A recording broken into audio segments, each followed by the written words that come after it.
Hey, Walter Sorrells back with more tips for the knife maker. Today, top 10 things I wish I knew when I started making knives.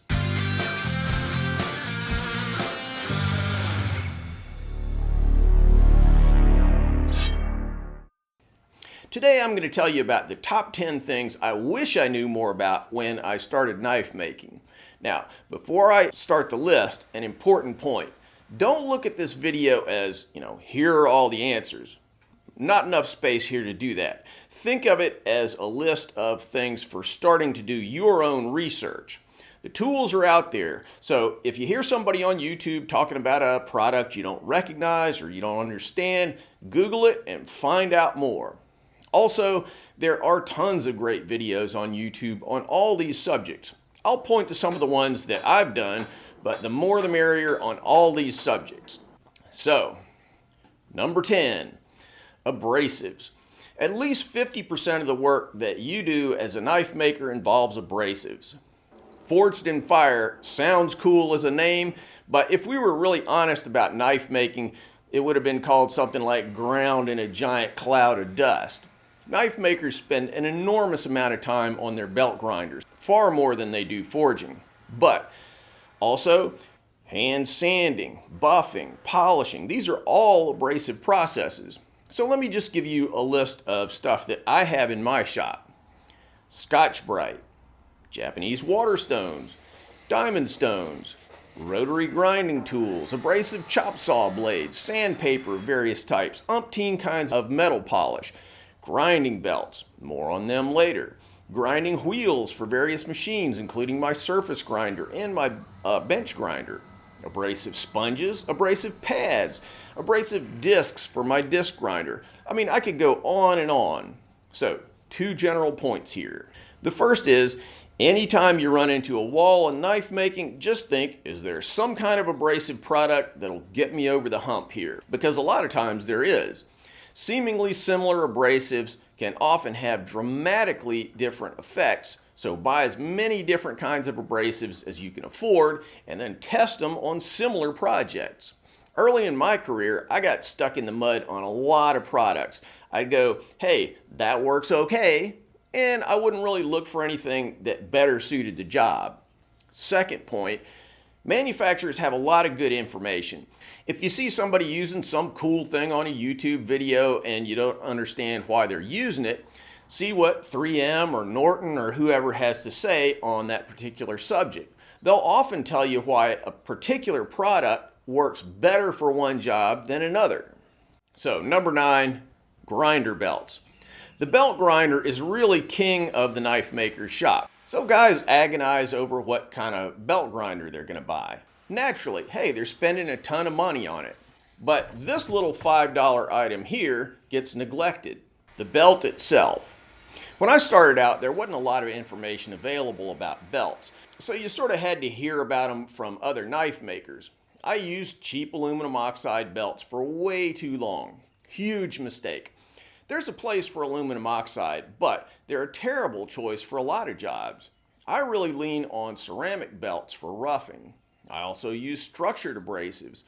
I probably have, 6 or 8 different types of structured abrasives from different manufacturers and in different grits. They all do totally different stuff. You can listen to other guys tell you about how great this or that belt is, but at the end of the day, you have to try them out. Pro tip, every time you order a bunch of belts, order one belt that you've never used before. Try it out on some different stuff, see what happens. If it works, great. If it doesn't, you only bought one belt and it's not a waste of your money. 8. Where to buy stuff. This is way easier now than when I started because so much stuff is available on the internet. But still, I get constant emails from people asking me where to buy stuff that honestly they could have figured out in 10 seconds using Google. But in fairness, sometimes this stuff's a little bewildering.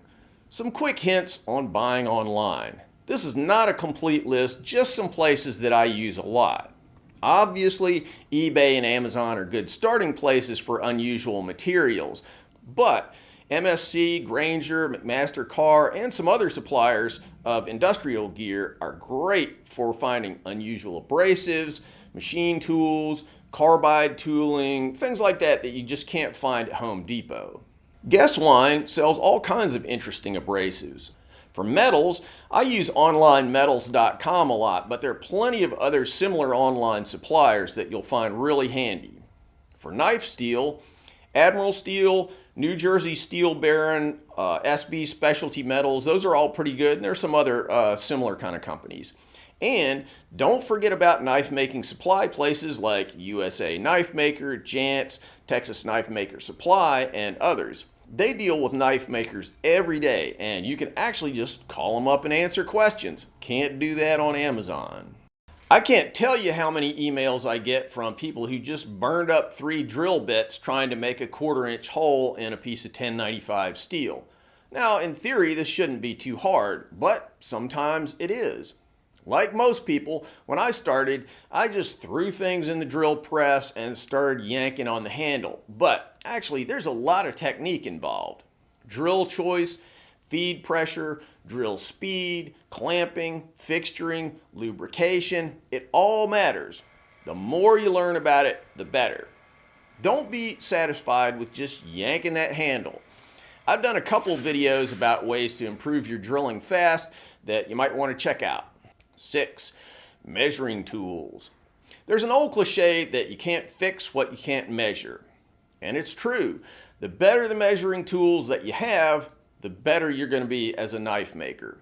A good ruler is crucial, but also at a minimum, you want to have a pair of El Cheapo digital calipers measuring in the thousandths of an inch or hundredths of a millimeter.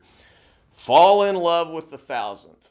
Before I started making knives, I don't think I'd ever met anybody who talked about thousandths of an inch. It was just too small, but that's where knife makers live.